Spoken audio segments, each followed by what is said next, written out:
Oke guys, assalamualaikum warahmatullahi wabarakatuh. Welcome back to my channel.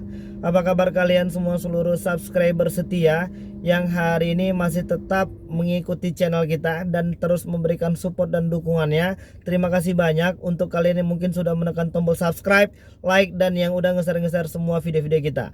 Mudah-mudahan semua kebaikan kalian hari ini akan digantikan dengan kelimpahan rahmat dan rezeki yang lebih banyak lagi. Amin ya robbal alamin. Oke guys, hari ini kita pengen ngebahas ya akibat dan resiko gagal bayar dari aplikasi pinjaman uang online.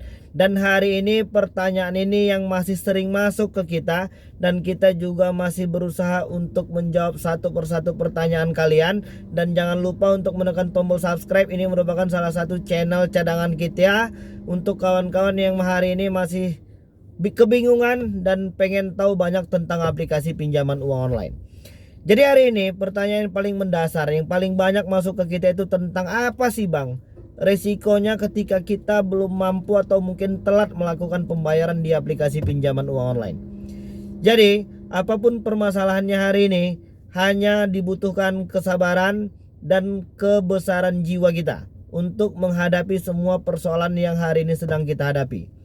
Jadi kawan-kawan yang hari ini masih terus kebingungan ya, yang mungkin hari ini sibuk mencari dana talangan ke sana kemari, atau mungkin yang mungkin sudah jual-jual barang-barang, atau mungkin yang sudah menguras habis tabungan yang mungkin selama ini sudah ditabungkan.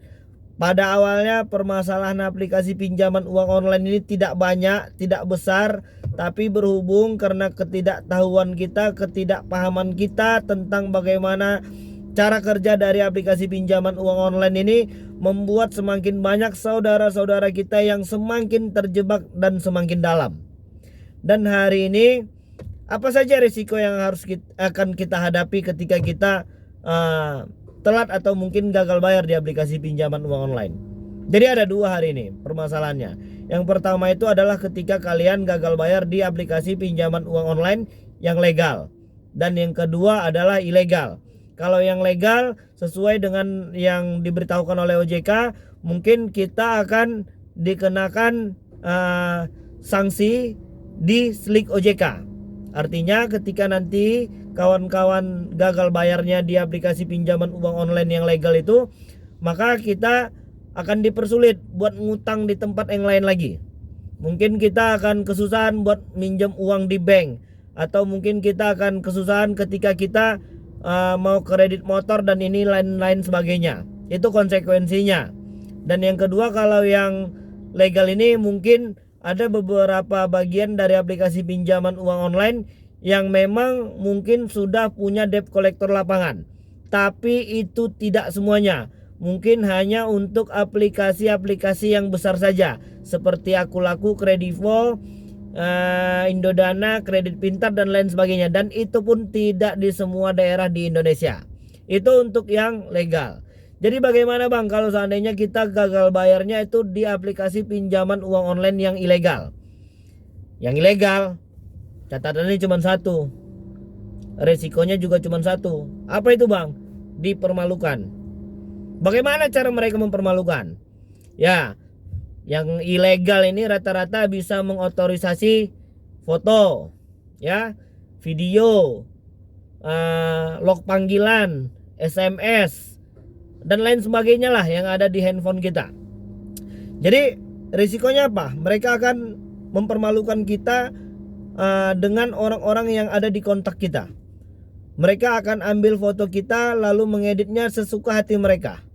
Mereka akan menyebarkan data-data privasi kita ke semua kontak yang ada di handphone kita. Hanya itu saja. Ingat, resiko tertinggi dan masalah terbesar ketika gagal bayar itu untuk di aplikasi pinjaman uang online ilegal itu adalah penyebaran data.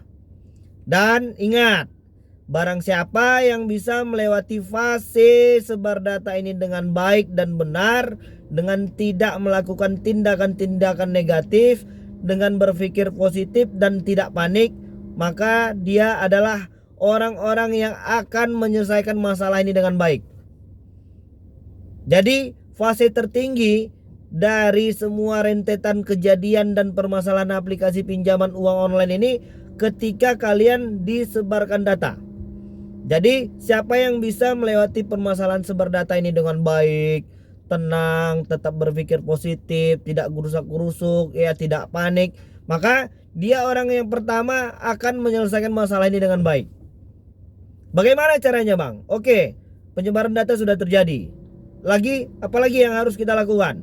Kalian cukup mengkonfirmasi kepada orang yang hari ini bertanya kepada kalian. Jadi pasti ya, yang namanya di kontak kita itu mungkin keluarga, abang, adik, rekan kerja dan lain sebagainya yang mungkin mendapatkan editan foto atau mendapatkan berita tentang kita itu, ya wajar juga kalau mereka itu bertanya kepada kita. Atau mungkin mereka pengen tahu bagaimana cerita yang sebenarnya. Kalian jelaskan saja secara baik, secara benar, tanpa mengada-ngada. Kalian harus jujur menyatakan bahwasannya memang benar kita telah melakukan pengajuan pinjaman di aplikasi tersebut, dan kebetulan aplikasi tersebut masih dinyatakan ilegal oleh pemerintah. Jadi kalau yang ilegal ini memang serba ganas ya, dan mereka itu nggak punya rasa manusiawi ya. Mereka itu super tega memang. Setelah mengintimidasi, meneror ya, mereka mempermalukan. Jadi semua kembali ke kita. Ketika kita bisa melewatinya dengan baik, dengan tenang, ya malah mereka sendiri yang akan kebakaran jenggot. Jadi kalau kita tidak bisa menyikapi ini dengan baik dan tenang, kita gerusak-gerusuk dan mengambil solusi yang salah, maka kita sudah masuk lagi ke dalam jebakan mereka. Jadi kawan-kawan yang harus bisa menetralisir ini semua. Kawan-kawan harus bisa menyikapi ini dengan tenang. Kalau memang belum punya uang, niatkan di dalam hati. Bersihkan hati kita, luruskan niat kita. Kita memang pengen bayar semua hutang yang ada hari ini. Kita memang pengen menyelesaikan permasalahan ini dengan baik. Dan saya yakin itu 95%, 99% subscriber kita hari ini pengen menyelesaikannya dengan baik. Hanya saja kesempatan untuk menyelesaikan semua permasalahan hari ini memang benar-benar di bawah ini ya. Memang benar-benar kita belum mampu lah. Kan gak mungkin juga hari ini kita punya utangnya 1 juta, kita malah jual barang atau bongkar tabungan yang udah lebih dari 1 juta. Itu rugi. Dan jangan lagi menambah masalah baru dengan cara gali lubang tutup lubang. Pokoknya kalian harus bisa menyikapinya dengan tenang, dengan pemikiran yang jernih. Ya, masalah omongan orang itu nomor belakangan. Gak perlu dipikirin. Toh nanti ketika kita bisa menjadi yang lebih baik lagi, ketika nanti kita bisa punya uang yang lebih banyak lagi, nanti semua juga pasti datang dan kembali berteman dengan kita. Kalau hari ini kita dijauhi, atau mungkin pasangan kalian juga udah marah-marah karena terlibat dengan aplikasi pinjaman uang online, terlebih lagi mungkin keluarga-keluarga yang lain juga sudah kesel banget ya sama kita, ya udah gak apa-apa, sabar aja. Yang penting kita fokus dulu pada kehidupan pribadi kita. Yang pertama, kita harus bisa bangkit dari semua keterpurukan ini. Dan yang kedua, kita harus bisa mengupgrade diri kita itu untuk menjadi yang lebih baik lagi. Dan yang ketiga, kita akan buktikan, kita akan selesaikan permasalahan ini dengan baik.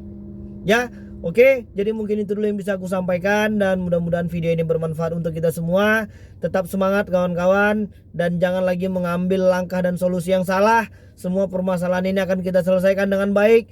Kita tanamkan di dalam diri kita, kita optimis, kita bisa lebih baik lagi dengan cara kita sendiri. Oke, mungkin itu dulu. Assalamualaikum warahmatullahi wabarakatuh.